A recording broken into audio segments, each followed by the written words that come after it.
क्रिस्त में मेरे बहुमूल्य भाइयों, बहनों एवं बच्चों, आप सबों को जय यीशु।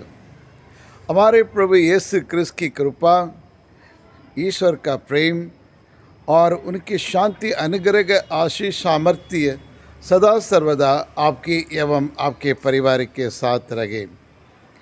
प्रिय विश्वासियों, आज एक और नया महीने में प्रवेश कर रहे हैं, नवंबर महीना। आज नवंबर महीने का पहला तारीख है। सारी दुनिया में फैली हुई माता कलीसिया बड़ी श्रद्धा से और भक्ति से और आज सभी संतों का पर्व मना रही है, ऑल सेंट्स डे। कैथोलिक धर्म में भी हम में से हर एक व्यक्ति आज बड़ी भक्ति और श्रद्धा से और सभी संतों का पर्व मनाने के लिए हम अपने अपने गिरजाघर में उपस्थित हैं। जी हाँ, क्रिस्त में प्यारे भाइयों और बहनों, आपका नाम, मेरा नाम, हम में से अधिक लोग का नाम है, संत का नाम लिए होते हैं और उस संत से हम उसकी प्रार्थना करते हैं। जी हाँ, क्रिस्त में प्यारे भाइयों और बहनों, जब संतों का त्यौहार सुनते ही हमारे मन में अनेक प्रकार के प्रश्न उठते हैं। और सबसे पहले, ये संत कौन है और इस संतों की परिभाषा क्या है? प्रिय विश्वासियों, the word saint comes from the Latin language sanctus. Sanctus means holy और sacred, यानी पवित्र हैं।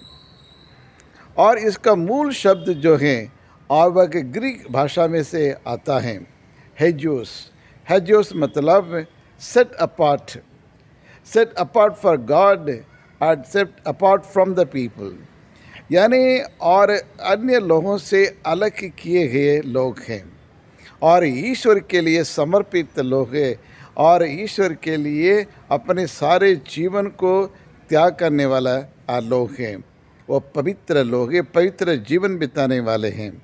जी हाँ, क्रिस्त में प्यारे भाई और बहनों, कैथोलिक धर्म में और ये संत कौन है? और कैथोलिक धर्म में संत वे हैं जो व्यक्ति और असाधारण स्तर की पवित्रता, समानता एवं ईश्वर के निकटता के रूप में और ये मान्यता प्राप्त किए गए हैं लोग हैं। और संत हमारे लिए वह एक ईश्वरीय जीवन जीने वाले व्यक्ति हैं और संत लोग एक पवित्र जीवन बिताते हैं और संत लोग और ईश्वर के साथ अपने संबंध को मजबूत बनाते हैं और वे हमेशा ईश्वर की इच्छा, ईश्वर की योजनाओं को पूरा करने के लिए सारा जीवन को लोग समर्पित कर चुके हैं और कई प्रकार के ईश्वर के मूल्य के लिए, ईश्वर के राज्य के लिए और ईश्वर के नियम को पालन करने के लिए और अपने जीवन दांव पर लगा चुके हैं, अपने जीवन को कुर्बान कर चुके हैं और रक्त साक्षी बन चुके हैं और इसलिए उन लोगों को हम संत कहते हैं। और यही संत लोग हमारे लिए एक प्रेरणादायक रहते हैं।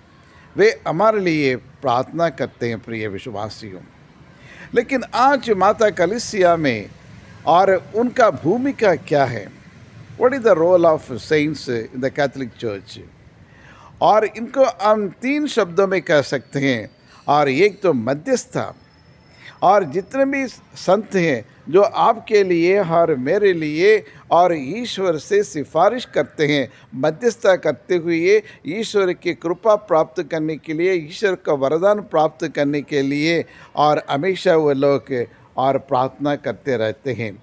जी हाँ, क्रिस्त में प्यारे भाइयों और बहनों, इसलिए हर एक संत हमारे लिए मध्यस्थता की प्रार्थना करते हुए हमारे आवश्यकताओं को पूरा करने के लिए जो वरदान कृपा की ज़रूरत है उन्हें दिलाते हैं।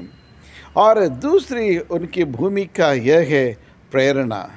वो हमारे लिए प्रेरणा का स्रोत बन जाते हैं क्योंकि वो लोग एक असाधारण जीवन जीते हैं। एक आप जैसे मेरे जैसे ये दुनियादारी जीवन नहीं, बल्कि एक पवित्र जीवन, अपने पापों को, अपने पापमय जीवन को त्याग देते हैं और ईश्वर पर लीन हो जाते हैं, ईश्वर की शिक्षा के अनुसार जीवन यापन करते हैं, ईश्वर की इच्छा को पूरा करने के लिए और हर प्रकार के सतावन को सामना करने के लिए तैयार रहते हैं, और वही लोग हैं और हमारे लिए और प्रेरणा का स्रोत बन जाते हैं।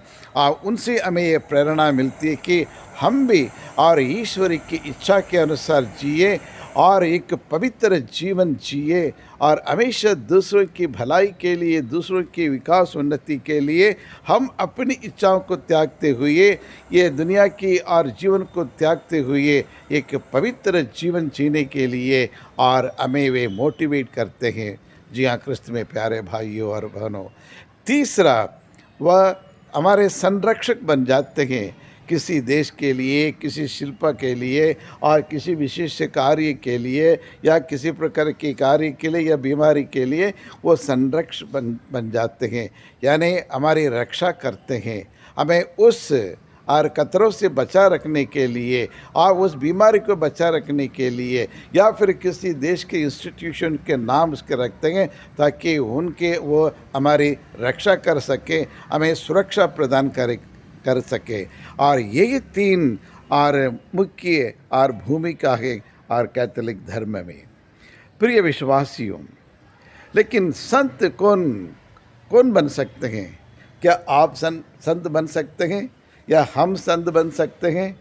जी हाँ प्रिय विश्वासियों, हम में से हर एक क्रिस्तीय व्यक्ति और संत बनने के लिए बुलाया गया है। We are called to the holiness, एक पवित्र जीवन बिताने के लिए हम बुलाए गए हैं।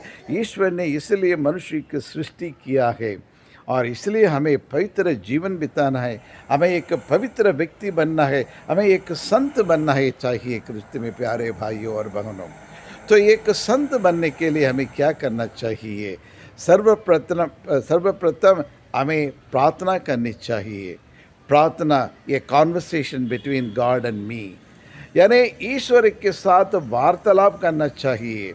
अक्सर प्रार्थना करने का मतलब ये नहीं कि ईश्वर मुझे और ये दे दे वो दे दे, हमारी ज़रूरतों को हमें आशीष दे, घर का आशीष, परिवार की आशीष, गाड़ी घोड़ी या धन दौलत और इसी के बारे में हम सोचते हैं और मांगते रहते हैं।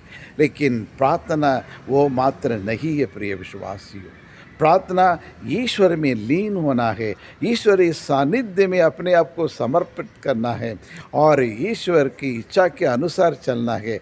ईश्वर के नियमों को, आदेशों को हमारे दैनिक जीवन में, पारिवारिक के जीवन में पालन करना चाहिए, सच्चे हृदय से, सच्चे मन से। प्रिय विश्वासियों, जब भी हम प्रार्थना करते हैं तो प्रार्थना में ईमानदारी होना जरूरी है, और ईमानदार से और खुले दिल से और ईश्वर पर निर्भर करते हुए प्रार्थना करनी चाहिए प्रिय विश्वासियों।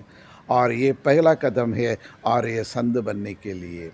और दूसरा, अब जो भी हम कार्य करते हैं और उस कार्य को और ईश्वर की इच्छा के अनुसार करने के लिए, मेरे नाम के लिए नहीं, ना प्रसिद्धि होने के लिए नहीं, लेकिन ऊंचे पद और अधिकार प्राप्त करने के लिए नहीं, लेकिन ईश्वर ने जो मिशन कार्य हमें दिया है, जो हर एक व्यक्ति को, चाहे आप पेरेंट क्यों ना हो या नर्स क्यों ना हो, डॉक्टर क्यों ना हो, या फिर एक फादर क्यों ना, एक सिस्टर क्यों ना हो और एक टीचर क्यों ना हो, लेकिन हर एक व्यक्ति के लिए कुछ कार्य, एक मिशन दिया है, एक मिशन कार्य दिए हैं और इस मिशन कार्य को बखूब हमें करना है, जिम्मेदारी से करना चाहिए, ईमानदारी से करनी चाहिए और इसमें कोई अपेक्षा नहीं करना चाहिए, लेकिन सिर्फ ईश्वर के नाम की महिमा करने के लिए, to glorify the name of Jesus, we have to do everything. प्रिय विश्वासियों, आज हम में से कितने लोग इस तरह से करते हैं?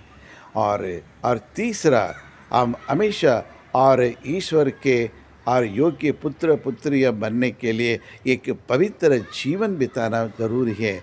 लेकिन आज की समाज में, आज की दुनिया में और एक पवित्र जीवन, ये दुनियादारी की छोड़ना, त्यागना बहुत कठिन लगता है। इस पापी दुनिया में जीना उतना आसान नहीं है। और लेकिन यदि ईश्वर हमारे साथ हो, यदि हम ईश्वर में लीन हो और ईश्वर के साथ जुड़े रहेंगे, यदि हमारे रिश्ता ईश्वर के साथ मजबूत रहे, तो फिर और ये दुनिया को शैतानी की शक्तियों के हरा कर हम भी और ईश्वर के लिए जी सकते हैं, ईश्वर के लिए मर सकते हैं, ईश्वर के राज्य की स्थापना कर सकते हैं। जी हाँ प्रिय विश्वासियों, आइए आज ही सारी दुनिया में और सारी माता कलीसिया जब संतों का त्यौहार मनाते समय हम भी ईश्वर से प्रार्थना करें और ईश्वर की कृपा मांगे और अपने अपने संतों के मध्यस्थता के द्वारा प्रार्थना करें, ताकि हम एक संत बन सकते हैं। कई हजारों संत लोग स्वर्ग में पहुंच चुके हैं, लेकिन आज भी दुनिया में बहुत सारे जीवित संत लोग हैं, विशेष करके हमारे माता पिता, दादा दादी, नाना नानी और ऐसे ही लोग जो अपने परिवार के लिए, अपने बच्चों के लिए रोज़ कितने कुर्बान करते हैं, कितने और त्याग में ये जीवन बिताते हैं, वो भी एक संत है, जीता जाता संत है। उनके लिए भी हम प्रार्थना करें और उनकी भी देख रेख करें और जो कर्तव्य है उनके प्रति उसको पूरा करने के लिए ईश्वर से कृपा मांगे। आमीन आमीन।